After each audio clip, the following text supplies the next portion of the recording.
আজকের দিনে কিছু ইসলাম বিদ্বেষী ইতিহাসকে বিকৃত করে এমন ভাবে উপস্থাপন করতে চায় যাতে মনে হয় ইসলাম যেন নৃশংস, সহিংসতা ও হত্যার ধর্ম। তারা আঙুল তুলে বনু কুরাইজার ঘটনার দিকে বলে, দেখো একদিনে কত নিরস্ত্র মানুষকে হত্যা করা হয়েছে। কিন্তু তারা ইচ্ছাকৃতভাবে লুকিয়ে যায় তাদের রাষ্ট্রদ্রোহের কথা, বিশ্বাসঘাতকতার কথা ও যুদ্ধের মতো ভয়াবহ পরিস্থিতিতে চুক্তি ভঙ্গ করে পিছন থেকে ছুরিকাঘাতের কথা। তাই আজ আমরা জানবো কেন একদিনে 600 থেকে 900 বনু কুরাইজাকে হত্যা করা হয়েছিল, সেই বাস্তব ইতিহাস। চলুন জেনে নেওয়া যাক। হ্যালো এভরিওয়ান, আসসালামু আলাইকুম, ওয়েলকাম টু ইসলামিক ভ্যালর। চলুন ফিরে যাই কিছুটা পিছনে, যেখান থেকে শুরু হয় এই ইতিহাসের পটভূমি, খন্দকের যুদ্ধ। খন্দকের যুদ্ধ ছিল ইসলামের ইতিহাসে এক ভয়াবহ ও পরীক্ষামূলক অধ্যায়। খন্দকের যুদ্ধ ছিল মুসলিমদের অস্তিত্ব রক্ষার যুদ্ধ। একদিকে ছিল 10,000-এর সম্মিলিত কাফির বাহিনী, আর অপরদিকে ছিল মাত্র 3,000-এর মুসলিম সাহাবী। আরেকটু পিছনে ফিরে আসা যাক। মদিনায় প্রবেশের পর রাসূলুল্লাহ সাল্লাল্লাহু আলাইহি সাল্লামের কিছু গুরুত্বপূর্ণ কাজের মধ্যে একটি ছিল মদিনায় বসবাসকারী সকল গোত্রের মধ্যে একটি সম্মিলিত চুক্তি স্থাপন করা, যেখানে একটি প্রধান শর্ত ছিল, মদিনার বাইরে থেকে কেউ যদি মদিনার অভ্যন্তরে বসবাসকারী কোনো গোত্রের বিরুদ্ধে আক্রমণ করে, তাহলে মদিনার সকল গোত্র মিলে সম্মিলিতভাবে সেই আক্রমণ প্রতিহত করবে। কিন্তু খন্দকের ভয়াবহ যুদ্ধের সময় মুসলিমদের সবচেয়ে বড় আঘাত এসেছিল মদিনার ভিতর থেকে। মদিনায় বসবাসকারী ইহুদি গোত্র বনু কুরাইজা, যারা পূর্বে মুসলিমদের সঙ্গে এক চুক্তিতে আবদ্ধ ছিল, তারা সেই চুক্তি ভঙ্গ করে হাত মিলায় শত্রুপক্ষের সাথে। এ ছিল এক নির্মম বিশ্বাসঘাতকতা। যখন মুসলিম বাহিনী সামনের দিকে কাফেরদের প্রতিহত করতে ব্যস্ত ছিল, ঠিক তখন পিছনে ছুরি বসানোর মতোই বনু কুরাইজা প্রস্তুত হয় মুসলিম নারী ও শিশুদের উপর আক্রমণের জন্য। খবর পেয়ে রাসূলুল্লাহ সাল্লাল্লাহু আলাইহি সাল্লাম সাদ ইবনে মুআজ রাদিয়াল্লাহু তাআলা আনহু এবং আরো কয়েকজন সাহাবীকে পাঠান সত্যতা যাচাইয়ের জন্য।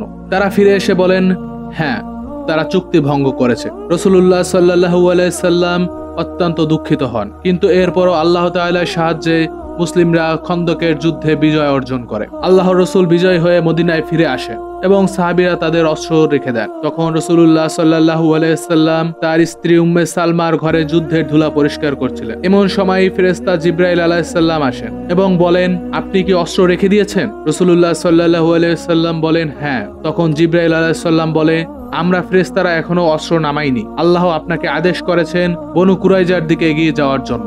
এরপর রাসূলুল্লাহ সাল্লাল্লাহু আলাইহি সাল্লাম দ্রুত প্রস্তুতি নিয়ে সাহাবীদের নির্দেশ দেন বনু কুরাইজার দিকে অগ্রসর হওয়ার জন্য। এই অভিযানের সময় ছিল জোহরের পর। রাসূলুল্লাহ সাল্লাল্লাহু আলাইহি সাল্লাম বলেন, তোমরা কেউ আসরের নামাজ পড়বে না যতক্ষণ না পর্যন্ত বনু কুরাইজায় পৌঁছাও। এরপর মুসলিমরা অবশেষে বনু কুরাইজায় পৌঁছায়। রাসূলুল্লাহ সাল্লাল্লাহু আলাইহি সাল্লাম প্রায় 3,000 সাহাবীকে নিয়ে তিনি বনু কুরাইজার দুর্গ ঘিরে ফেলেন। শুরু হয় অবরোধ। 1 দিন, 2 দিন, 1 সপ্তাহ, 2 সপ্তাহ এমন করে সময় পেরিয়ে যায়। প্রায় 25 দিন ধরে চলতে থাকে কঠিন এই অবরোধ। শেষমেশ বনু কুরাইজা আত্মসমর্পণ করে। কিন্তু তখন প্রশ্ন ওঠে, তাদের বিচার করবে কে? তখনই বনু কুরাইজার মিত্র রাসূলুল্লাহ সাল্লাল্লাহু আলাইহি সাল্লামকে প্রস্তাব দিল, আপনি হযরত সাদ ইবনে মুআজ রাদিয়াল্লাহু তাআলা আনহুকে বিচারক নিযুক্ত করুন। রাসূলুল্লাহ সাল্লাল্লাহু আলাইহি সাল্লাম রাজি হলেন। সাদ রাদিয়াল্লাহু তাআলা আনহু তখন আহত ছিলেন। তাকে একটি খচ্চর বা গাধার পিঠে চড়িয়ে আনা হয়। চারদিক থেকে লোকেরা বলছিল, দয়া করে নরম রায় দাও। এরপর নবী সাল্লাল্লাহু আলাইহি সাল্লাম বললেন, সাদ, এরা তোমাকে বিচারক হিসেবে মেনে নিয়েছে। অবশেষে সাদ রাদিয়াল্লাহু তাআলা আনহু ঘোষণা করলেন, আমি রায় দিচ্ছি, বনু কুরাইজার যুদ্ধে সক্ষম পুরুষদের হত্যা করা হবে, বন্দী করা হবে নারী ও শিশুদের।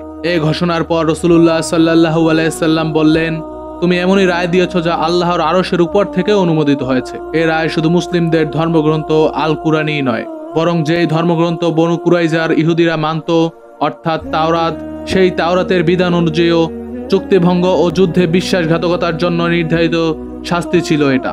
তাহলে দেখা যাক এটি কেন ন্যায় বিচার ছিল। প্রথমত, তারা করেছে চুক্তিভঙ্গ ও রাষ্ট্রদ্রোহ। দ্বিতীয়ত, তারা করেছে যুদ্ধকালীন বিশ্বাসঘাতকতা। এবং তৃতীয়ত, তারা নিজেরাই বিচারক হিসেবে মেনে নিয়েছিল সাদ ইবনে মুআজ রাদিয়াল্লাহু তাআলা আনহুকে। এবং সর্বোপরি রায় ছিল তাদের ধর্মতত্ত্ব অনুযায়ী ও ন্যায্য শাস্তি। তো এটা বলাই যায় যে তাদের জন্য এটাই ছিল প্রাপ্য বিচার। এই অভিযানের মধ্য দিয়ে মুসলিম রাষ্ট্রের ভেতরের বিশ্বাসঘাতকতা দমন করা হয়। চুক্তি, আদর্শ ও নিরাপত্তার প্রশ্নে ইসলামী নেতৃত্ব কোনোদিন আপোষ করেনি। রাসূলুল্লাহ সাল্লাল্লাহু আলাইহি সাল্লাম প্রমাণ করে দিলেন, ইসলামে শান্তি যেমন গুরুত্বপূর্ণ, তেমনি ন্যায় বিচারও অপরিহার্য। বনু কুরাইজার এই ঘটনা আমাদের শেখায়, কেবল বাহ্যিক শত্রু নয়, অভ্যন্তরীণ বিশ্বাসঘাতকতা কতটা ভয়ঙ্কর হতে পারে। আর ইসলাম কখনোই চুক্তিভঙ্গ বা দ্বিমুখিতা বরদাস্ত করে না।